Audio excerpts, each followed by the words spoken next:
हे WhatsApp guys, कैसे हो आप सब। आज मैं आपके लिए एक बहुत ही पॉपुलर एडवेंचर मूवी के बारे में बताने आया हूँ। हो सकता है कि आप में से कुछ लोगों ने ये मूवी पहले ही देखी हो, लेकिन इसे फिर से देखिए, आपको बहुत मजा आएगा। मूवी में दिखाई गई 2092 का समय है, जब धरती की हालत बहुत खराब हो गई है। धरती पर जितने भी पेड़ पौधे हैं वो एक एक करके खत्म हो रहे हैं। पूरी धरती अब रेत से भरी एक बंजर भूमि में बदल चुकी है, जिसके कारण जीवन का अस्तित्व तेजी से खत्म होता जा रहा है। इस हालात में मल्टी बिलियनियर्स मिलकर यूटीएस कॉर्पोरेशन बनाते हैं और वो स्पेस में एक अनोखा और खूबसूरत स्पेस स्टेशन बनाते हैं, जहां कुछ लोगों को सुरक्षित रखा जाता है। इसके अलावा यहाँ यूटीएस कॉर्पोरेशन का एक रेजिडेंशियल डिस्ट्रिक्ट भी है। दिलचस्प बात यह है कि उन्होंने इसे धरती की तरह एक डोम बनाया है। भीतर हरे भरे पेड़ पौधे, कई नदियां और जानवर पक्षी हैं, और ये सब एक ही आदमी के लिए है, और वो है यूटीएस के हेड जेम्स सलीबान। यहाँ कुछ रिपोर्टर सलीबान से मिलने आते हैं अपने अगले प्रोजेक्ट यानी मार्च प्रोजेक्ट की जानकारी लेने।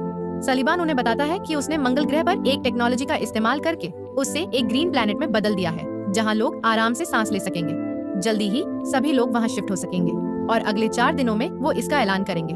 जेम्स की बात सुनकर पता चलता है कि वो लोगों पर नाराज था, क्योंकि उसके मुताबिक लोगों ने धरती और प्रकृति का बहुत बड़ा नुकसान किया है। पर्यावरण प्रदूषण, पेड़ काटना वगैरह, इन सब की वजह से आज धरती तबाही के रास्ते पर है। इसलिए उसने कुछ चुने हुए लोगों को अपने इस स्पेस स्टेशन पर बुलाया है, जबकि 90% लोग अभी भी धरती पर रह रहे हैं। ये सुनकर वहाँ एक रिपोर्टर नाराज हो जाता है और कहता है, आपने धरती के सारे संसाधन इस्तेमाल करके स्पेस स्टेशन तो बना लिया है और अब आप मार्च भी कर रहे हैं, लेकिन उन लोगों का क्या होगा जो अभी भी धरती पर ऐसे ही जिंदगी गुजार रहे हैं? आपको उनके बारे में भी सोचना चाहिए। हम कई सैटेलाइट के टुकड़े देख रहे हैं जो यहाँ वहाँ गंदगी की तरह बिखरे पड़े थे। ये गंदगी साफ करने के लिए स्पेस स्वीपर्स आए हैं। यहाँ हम स्पेस स्वीपर्स की एक टीम देखते हैं, जिसमें 4 सदस्य हैं। पहले सदस्य का नाम कैप्टन जियांग है, जो उनकी लीडर है। दूसरे सदस्य का नाम ताई होक है। तीसरे का नाम टाइगर पार्क है और चौथे हैं बब, जो एक फीमेल रोबोट है। ये चारों किसी तरह अपनी जिंदगी कमा रहे हैं, लेकिन वे काफी पैसे कमाना चाहते हैं। एक दिन जब ये क्रू मेंबर एक कंटेनर साफ कर रहे थे, तो उन्हें वहाँ एक छोटे बच्चे का सामना करना पड़ा। जहाज पर लाए गए बच्चे का नाम था दोत्री। पहले तो उन्हें लगा कि वो यूटीएस सिटीजन है, लेकिन थोड़ी देर बाद उन्हें एक खबर मिलती है, जिसमें एक लड़की, जो कि असल में एक रोबोट थी, को आतंकियों ने एंड्रॉइड बम के रूप में इस्तेमाल किया था, जिससे एक जगह 100 लोगों की मौत हो गई। ये देखकर उन्हें बहुत डर लगने लगता है, क्योंकि दोत्री एक रोबोट है जिसमें हाइड्रोजन बम इंस्टॉल किया गया है, जो किसी भी वक्त ब्लास्ट हो सकता है। इस वजह से सभी सदस्य डरने लगते हैं। फिर वो उसके बैग से एक सैटेलाइट फोन निकालते हैं, और इस फोन से डॉक्टर कैंग नाम का एक आदमी यहाँ बहुत सारे फोन किए गए हैं। दरअसल दोत्री एक एआई था, जिसके पास कुछ खास शक्तियां थी।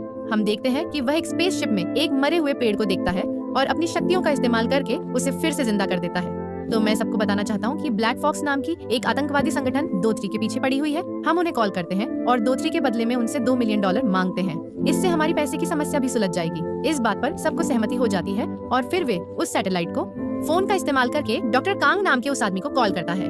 डॉक्टर कांग दोत्री के बदले $2 मिलियन देने के लिए मान जाता है। वो उन्हें बताता है कि दोत्री को लेकर एक क्लब में आना है, लेकिन ये कॉल हैक हो जाता है, जिससे सलमान उनके बीच की सारी बातें जान लेता है। अब जब वे दोत्री को लेकर क्लब में आते हैं, तो दोत्री को देखकर वहाँ मौजूद सभी लोग डर जाते हैं, क्योंकि वे सब दोत्री के अंदर मौजूद बम के बारे में जानते थे।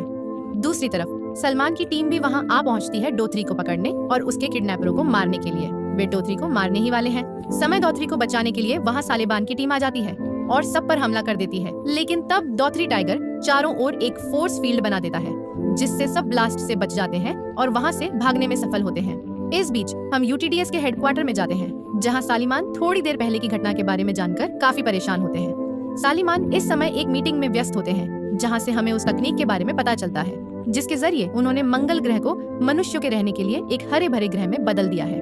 टेक्नोलॉजी को नैनोप्स कहा जाता है। इस टेक्नोलॉजी की मदद से किसी भी आम पौधे को एक सुपर पौधे में बदल दिया जाता है। इस प्रक्रिया में एक साधारण पेड़ मंगल ग्रह के वातावरण और वहाँ की मिट्टी के साथ अनुकूल होकर कुछ ही दिनों में बड़ा हो जाता है। इसी प्रक्रिया को नैनोप्स कहते हैं। लेकिन तभी सलीमान एक गंदे गोगल्स को देखकर बेहद गुस्सा हो जाता है। उसका स्वर भी बदल जाता है और पल भर में वो बहुत डरावना रूप धारण कर लेता है। दूसरी ओर शिव के वापस लौटने के बाद दोत्री आखिरकार शांत हो जाता है और सबको बताता है कि असल नाम कर्टनिम धीरे धीरे सबके साथ बहुत अच्छे दोस्त बन जाते हैं, खासकर टाइगर के साथ। लेकिन वो दोत्री से दूर रहने लगते हैं। फिर बबक रोबोट दोत्री का मेकअप करते करते उसे अपने अतीत के बारे में बताने लगता है। हम जान पाते हैं कि बहुत पहले वो एक स्पेस गार्ड के तौर पर काम करता था और उसका काम था अवैध इमिग्रेंट्स को मारना। एक दिन उसने एक इमिग्रेंट परिवार को खत्म कर दिया, लेकिन फिर उसे एक छोटा बच्चा मिलता है। तो वो फैसला करता है कि उस बच्चे को अपने पास ही रखेगा।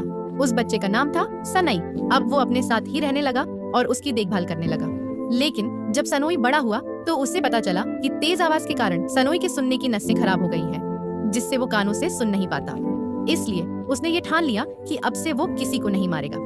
लेकिन ड्यूटी सही से न निभाने के कारण उसे यूटीएस से निकाल दिया जाता है, जिससे वो पूरी तरह से सड़क पर आ जाता है।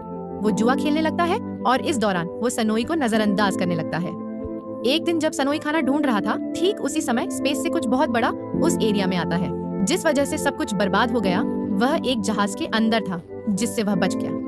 लेकिन उसकी आंखों के सामने उसकी छोटी सनोई कहीं स्पेस में खो गई। फिर उसने सनोई को खोजने के लिए स्पेस में लास्ट एंड फाउंड ऑर्गेनाइजेशन से बात की, लेकिन उसके पास तुरंत पैसे नहीं थे। इसलिए ऑर्गेनाइजेशन ने उसे 3 साल का वक्त दिया पैसे जुटाने के लिए।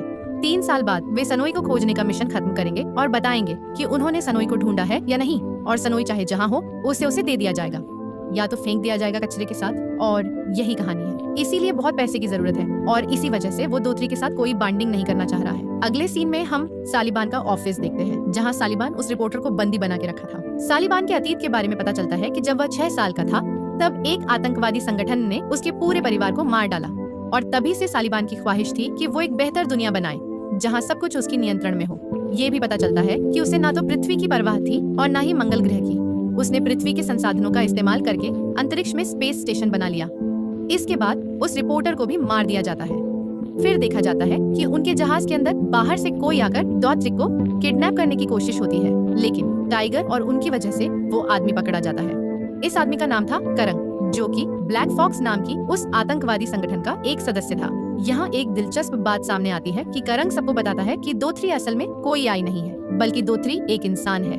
दोथरी नैनोबायोटिक साइंटिस्ट डॉक्टर कैंग की बेटी है। दोथरी जन्म से ही एक खास बीमारी से ग्रसित थी, जिसकी वजह से वो न तो बोल सकती थी और न चल सकती थी।